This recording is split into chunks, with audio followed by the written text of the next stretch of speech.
Hello, in this video I want to show you how to install Firefox browser on your iPhone 14 Plus.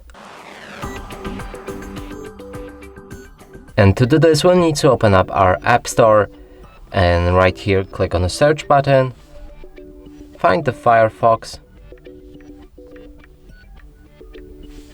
select it, it's this one right here, and click on the cloud with the arrow pointing down.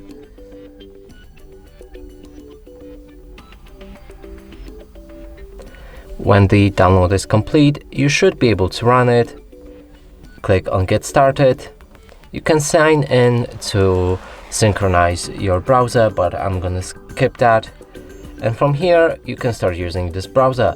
And that's it for this video. Hope you like it. Please consider subscribing to our channel, leave a like and a comment below.